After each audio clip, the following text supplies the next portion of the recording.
buenos días, hoy es el lunes 4 de julio de 2022. Bienvenidos a Contacto Directo. Nuestros invitados para hoy son el economista Carlos de la Torre, exministro de Economía y Finanzas. Las cifras macroeconómicas del gobierno, lo que hay que corregir para robustecer la inversión pública y social. También León Roldós, ex vicepresidente de la República. En lo político también hay aspectos a corregir que van de la mano con lo económico. ¿Hacia dónde debe enfilar hoy el Ejecutivo? Lo analizaremos. La actualidad, los protagonistas, el análisis y la información en Contacto Directo.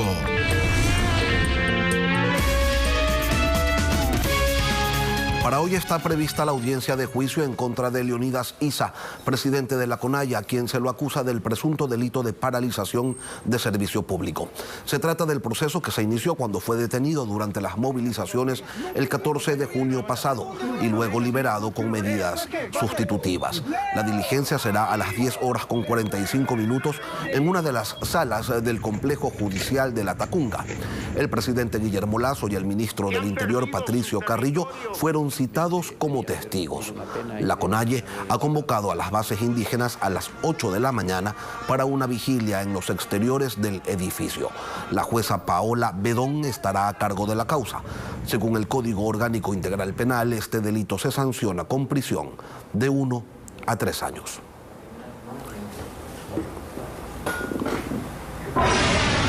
Cada vez suenan más altos los rumores que dan cuenta de la inminente salida del ministro de Economía, Simón Cueva.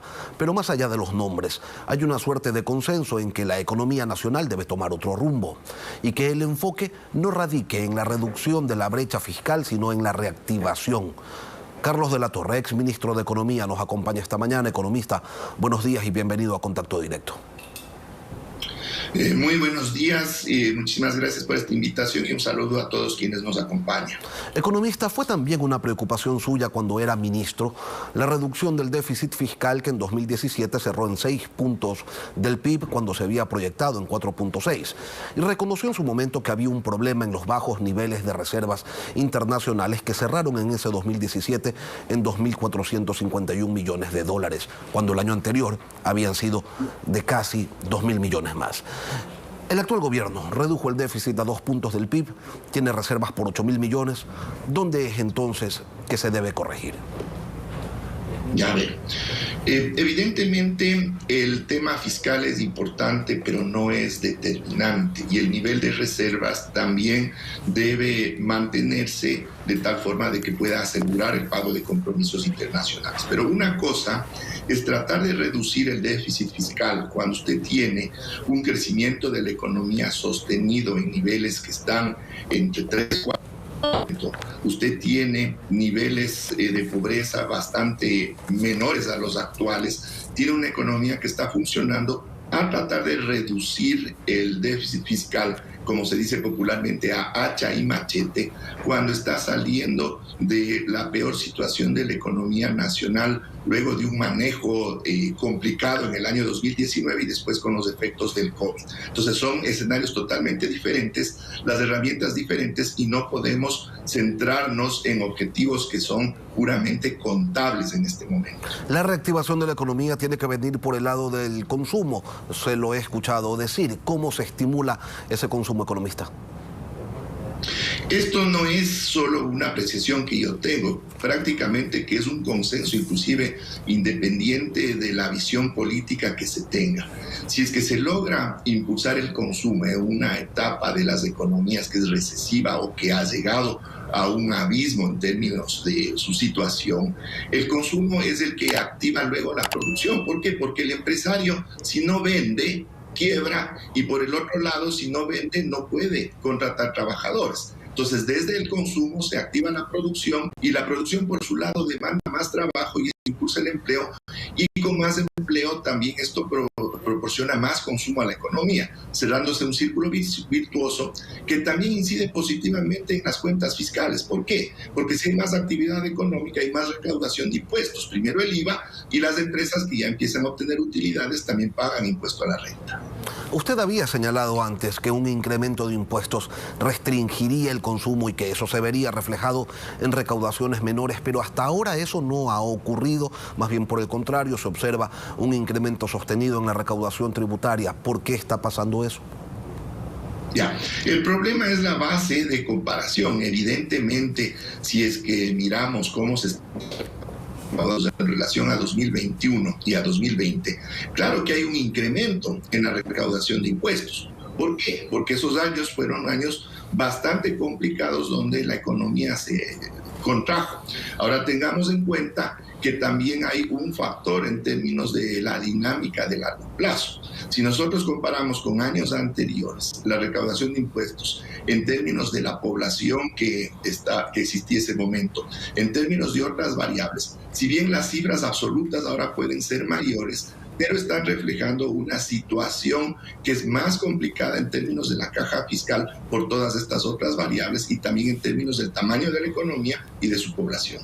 Destinar más recursos a subsidiar combustibles implica restar recursos a otros rubros de gasto e inversión desde el Estado.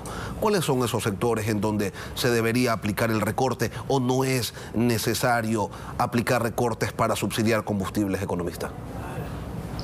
A ver, no podemos limitarnos a hacer una evaluación contable en términos de si le estamos retirando recursos a un sector y le estamos dando a otro. Tenemos que entender desde una perspectiva integral. Si nos vamos al análisis de los recursos fiscales, existen fuentes enormes que más bien están siendo desaprovechadas o están utilizándose de forma perversa a las intenciones positivas de un buen manejo económico que nos permitirían optimizar el uso de esos recursos, inclusive entregando un subsidio más importante a los combustibles. Organismos internacionales dan cuenta de que son más de $7.000 millones en la economía ecuatoriana de lo que se llama gasto tributario. ¿Qué quiere decir? Ingresos que no se están recaudando para la caja fiscal y que más bien es dinero que se está entregando a actores privados para que ellos puedan beneficiarse, pero no desde una perspectiva técnica ni desde una perspectiva de optimización en función del interés social. Por ejemplo, pero en esos 7.000 millones están también los subsidios, pues, economista. Claro, pero los subsidios no llegan ni siquiera a la mitad de estos recursos. Pero ¿qué es lo que sucede? En términos de recaudación aduanera, al año se está dejando de recaudar cerca de $700 millones por su facturación. En el caso, por ejemplo, del mismo sector externo, se conceden muy alegremente exoneraciones del pago de aranceles que están establecidos, pero de forma particular a determinadas empresas no se les cobran los aranceles sobre la base de supuestos estudios técnicos que justificarían aquello. Asimismo, solo recordemos como ejemplo la famosa remisión tributaria del año 2018, $4.600 millones que tenían que entrar a la caja fiscal no entraron, y en términos netos entrarían cerca de 1.000 millones de los 4.600. ¿Por qué? Porque literalmente se perdonó los impuestos a grandes contribuyentes, entre esos grandes empresas y bancos. Bueno, también hubo remisiones tributarias en los años 2008 y 2015, y ahí sí era bueno. ¿Por qué en ese momento sí fue una cosa buena y luego, cuando lo hizo otro presidente de otra tendencia política, más allá de que haya sido impulsado por la misma organización, ahí sí es malo?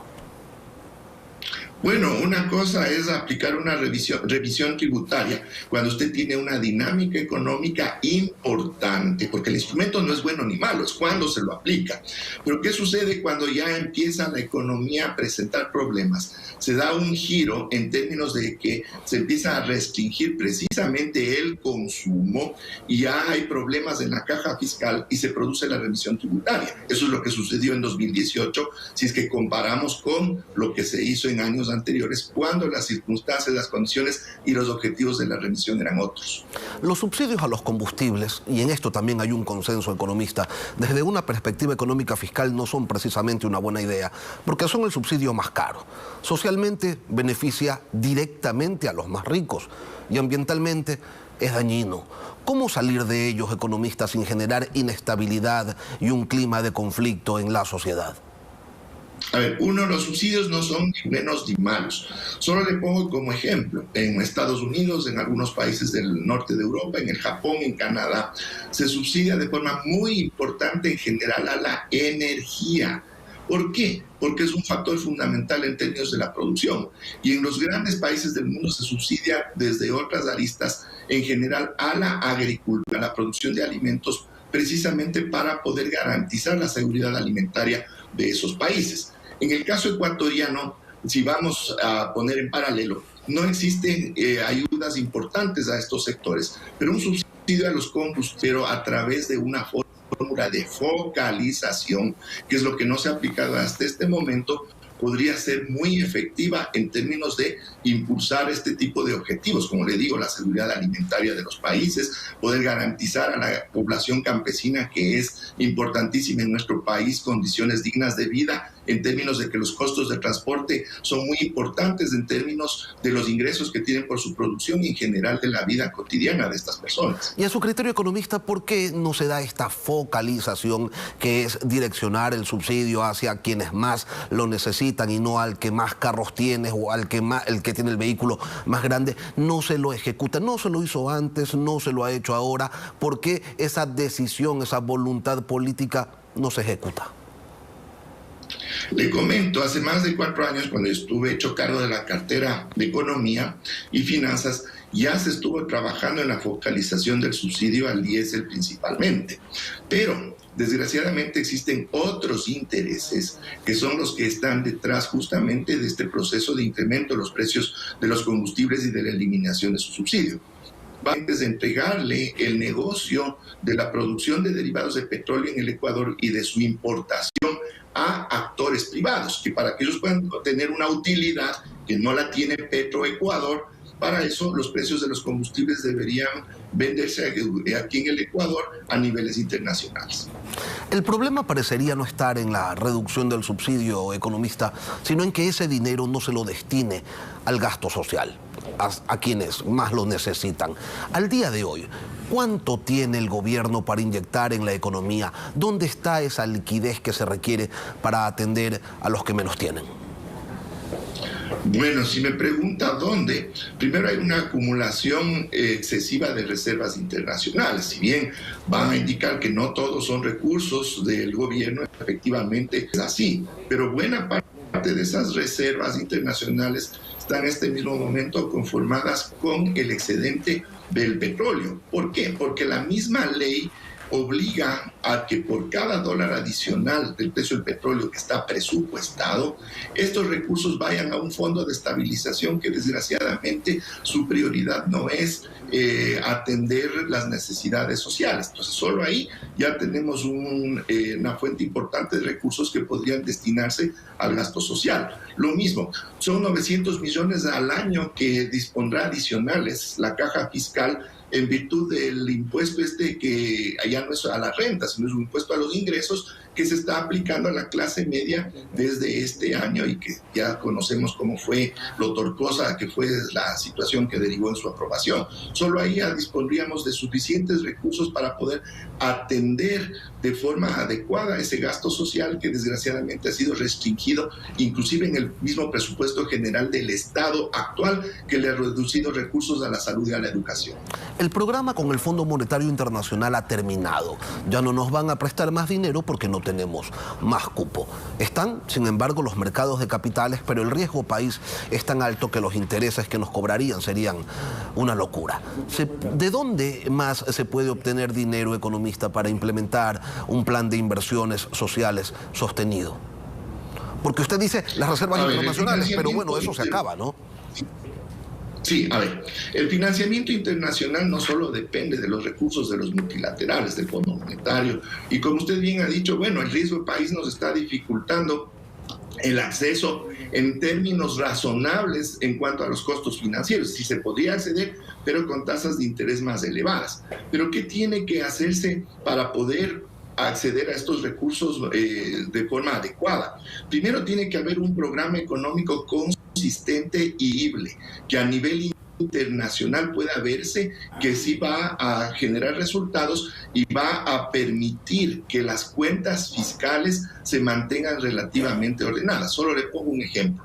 Yo accedí a mercados internacionales a través de bonos soberanos en los años 2017 y 2018, con un riesgo país de 430 puntos, pero con un precio del barril del petróleo que no llegaba ni a los 50. En los presupuestos que estuvieron a mi cargo, el precio del barril del petróleo fue de $43. ¿Cómo es que ahora con un petróleo que supera los $100 del barril, tenemos un riesgo país de 1.100 puntos, simplemente porque el manejo de la economía ecuatoriana, la política económica en definitiva, es caótica y así se percibe a nivel internacional y por tanto tenemos todas estas complicaciones en cuanto al financiamiento internacional. 7.000 millones de dólares, me corrige usted si me equivoco, fueron los que contrató durante su gestión como ministro de Economía. 7.500, casi. ¿Por qué usted, ministro, economista, no considera viable que esas inversiones que se requieren se las desarrolle desde el sector privado, que es lo que el gobierno ha venido planteando desde hace tiempo, pero que no termina de cuajar? No, efectivamente es importante la participación del sector privado, pero hay que entender que también por las dimensiones que tienen ciertas inversiones puede dificultarse esa participación, además de que también tiene que haber la seguridad que al Estado se la cumpla adecuadamente, porque aquí viene el sector privado con el sector público, con el Estado, vienen a ser copartícipes de proyectos de inversión y evidentemente de los réditos de esos proyectos de inversión. Entonces, obviamente hay una parte que tiene que ver con la normativa, que tiene que ser bien clara, y otra parte que depende ya de cómo actúa el Estado frente a esa normativa. Y si estamos en una situación global en la que tenemos también una participación del Estado que es, como digo, caótica, hasta desde esta perspectiva, no va a resultar atractivo que el sector privado pueda juntar sus esfuerzos con el sector público en términos de grandes inversiones. Carlos de la Torre, exministro de Economía y Finanzas, gracias, economista, por acompañarnos en Contacto Directo.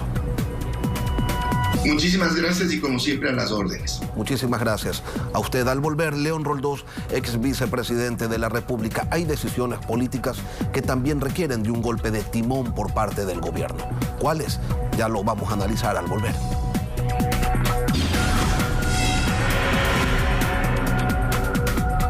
Luego de las manifestaciones desde los sectores que buscaban la caída del gobierno, se trata de posicionar la idea de que existen varios países y que el régimen no los representa a todos, que solo atiende a uno de ellos y que por ende carece de legitimidad. León Roldós Aguilera, ex vicepresidente de la República, nos acompaña esta mañana. Abogado, buenos días, bienvenido a Contacto Directo. Mi saludo a quien nos está viendo en el Ecuador.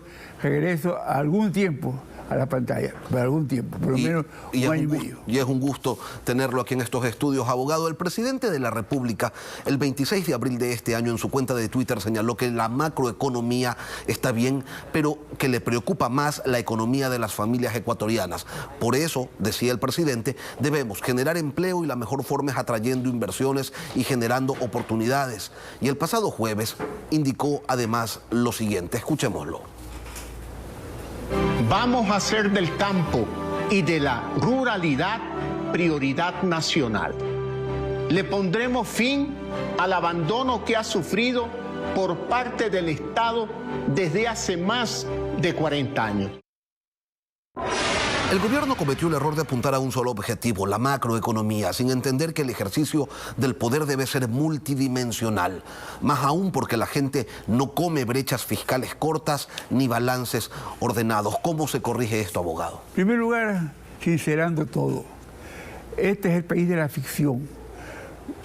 En diferentes gobiernos, incluyendo cuando fue ministro el doctor de la Torre, y en este gobierno, con los ministros, yo he tenido la sinceridad y la franqueza de decir, son cifras maquilladas, porque se esconde los verdaderos números, que son, por ejemplo, toda la facturación que no se ha tramitado en las entidades de gobierno. Pero estoy hablando de miles de millones de dólares. Entonces yo le quiero pedir a mi buen amigo, a Guillermo Lasso, igualito que hizo cuando yo tuve la satisfacción de recibir una visita de él, había adquirido el Banco de Guayaquil en el año 84, yo había estado antes en los 70 en Guayaquil, transparentar todo. Que tenga el orgullo de decir, en mi gobierno se transparentaron los números. Es que no cabe, por favor, que haya una facturación escondida. Esto es peor que el día de la boda con la novia, maquillaje, esto es maquillaje por todos los lados. Entonces, esto es lo primero que yo quiero. Segundo, que se establezca algo que es importante. Él es presidente de los ecuatorianos y esto le digo a todos los ecuatorianos de cualquier línea. No podemos fracturar al Ecuador en este cuarto de hora. No podemos el gran poder de burgués versus el poder de los pueblos y nacionalidades indígenas. Eso no existe. Tiene que haber diálogo constructivo en la misma línea. Cuando se dice en el diálogo con los sectores indígenas van a estar las universidades Central, Salesiana y Católica de Quito. Perfecto. ¿Y el resto del Ecuador existe o no existe? Existe. Entonces yo creo que esto es fundamental. Y yo quiero confiar en Lasso. Que esto es fundamental, por favor. Pero ¿cómo se explica, abogado, que el gobierno haya desatendido el sector social hasta el nivel de que no haya medicinas en los hospitales, no haya material para cedulación, ni pasaportes? Es extremadamente grave esto. Si quien sigue mi columna habrá visto, estos fueron temas repetidos allá. Yo no creo que hay ningún programa económico bueno. Si tiene que realizar 4 veces una persona porque no puede tomar el examen de sangre porque no es reactivo. Es una barbaridad, así de simple y claro. Entonces, ojo, esto es que falta, estos elementos, tienen que ser atendidos, pues, tienen que ser atendidos. Y el otro tema, por favor, no peleemos quién hace las obras. Hay una obra icónica de Guayaquil en este rato del Ecuador, que se llama el Quinto Puente, peleando el Ministerio de Obras Públicas con los gobiernos locales. ¿Quién lo hace? 5 procesos han sido fallidos. ¿Por qué? Porque las bases, usted sabe que yo conozco todo lo que es contratación pública, las bases todas son malas, parecen hechas por la contratista de las vías que actualmente cobra peaje en la provincia del Guayas. No puede ser. Ahora en junio, antes del 30 de julio, por favor, 31 de julio, antes de eso, ya pónganse de acuerdo, pues, quién hace esa obra icónica aquí en el Ecuador. Entonces, esto es lo que yo llamo a sumar, a convocar. Yo no creo en las paz impuestas, no. Después de que, cuando se murió Jaime Roldós, en 2 semanas estuvo listo el informe. Hay quienes quieren vender siempre la fórmula perfecta de la investigación y de la paz. No existe la fórmula. Todo tiene que ser a base de la verdad, de la transparencia. Esto es lo que yo reclamo. Ahora, después de 18 días de movilizaciones y con una paz en construcción que se sostiene en promesas y en algunas concreciones, ¿es posible, abogado, retomar el discurso del encuentro que lo llevó a ganar las elecciones? Pero tiene que apuntar hacia una estrategia distinta, porque durante el primer año de gestión la impresión que se tiene es que bajo ese paraguas, el del encuentro, no entran todos. Pero es que yo conozco a Lasso tanto que a mí me asombra que no pueda concretarse cosas. Mire, yo quiero decir algo. Cuando yo llegué a Registro Lado, era alcalde de Guayaquil y dueño de Guayaquil, León Férez Cordero. 15 años no habíamos hablado. Él me ordenó que mi oficina sea asaltada cuando fue presidente por un libre abuso del poder. ¿Ya? Le pedí cita y me mandó a decir, oye, ¿estás loco? No estoy loco, quiero hablar contigo. ¿Ya? Porque yo, así de claro, puedo hablar hasta con el diablo siempre que el diablo me respete. Siempre que el diablo me respete. Durante 10 años montamos todo el sistema de informática de la universidad. Montamos el hospital universitario, arrancó el hospital universitario que después se lo robó Rafael Correa. Esto para decirle que hasta con el diablo se puede conversar. Yo no quiero que estén de la mano Nebot y Lasso, no quiero. Quiero que se entiendan las fuerzas en objetivos concretos.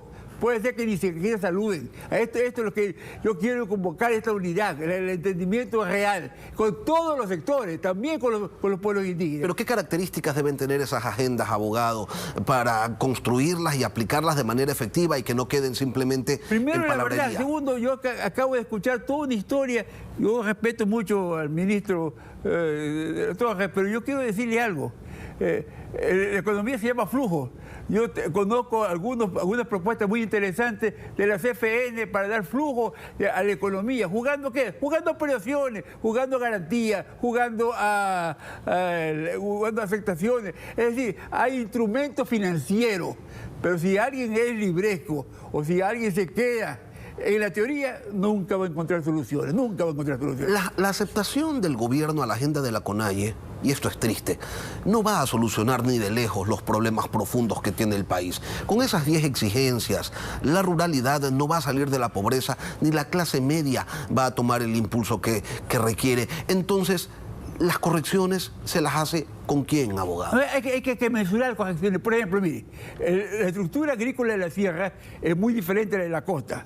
En la costa, en la sierra hay más propiedad y tenencia de tierra de los campesinos, acá menos. Pero hay que dar ayuda, pues. Hay que dar ayuda a los bananeros, hay que dar ayuda a la producción cocotera, hay que dar ayuda a la exportación. Y todo es posible. Todo es posible si sabe manejar los flujos.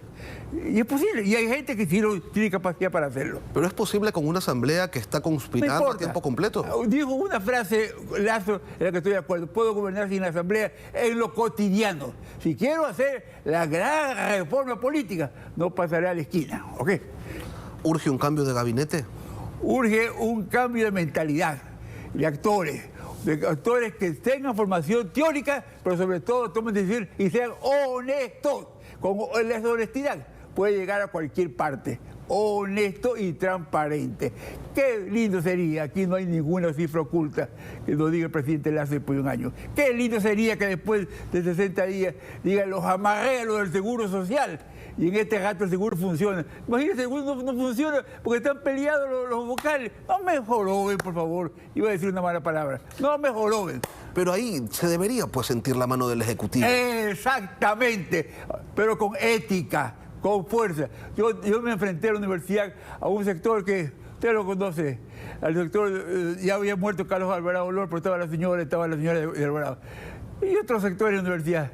Y al final nos entendimos tomando decisiones que no eran método policía, no nada de eso, que era enfrentar, que era arrinconar a conversar. Arrinconar me refiero a imponer, a conversar. Yo creo que esto es fundamental. El presidente de la República llama a los 3 vocales del día, vengan acá, no puede ser. Pero detrás de toda esta inestabilidad y de estas conspiraciones hasta internas, ¿está por ahí el síndrome de la corrupción negándose a morir? Sí, y yo quiero decir con toda claridad, yo de Lazo no conozco ningún acto de corrupción. De otro presidente sí encontré una explicación. ¿Qué vamos a hacer? Yo puedo citar, bueno, que casi Correa y casi Moreno, ¿qué vamos a hacer? Enfrentarla, transparentar, es lo que vamos a hacer. Yo de Lazo no he escuchado nunca ese, pero creo que hay equipos en torno de una lentitud terrible. La famosa vía de la receta electrónica, como estaba diseñado de miedo, le damos la receta, 48 horas, vengo a ver los remedios. Usted está enfermo, es para que le den mañana los remedios. Pues, por favor, yo no me refería a la corrupción del actual gobierno, sino a esas mafias que están enquistadas dentro de distintas instituciones y que se niegan al cambio. Además con el tema droga, infiltrado hasta la marimba timba, decían. Incluso en la política. La gestión de gobierno, no del ministro, no del presidente, está infiltrada, totalmente infiltrada. León Roldós, ex vicepresidente de la República, gracias por acompañarnos aquí en Contacto Directo. Gracias a usted. Una pausa y volvemos.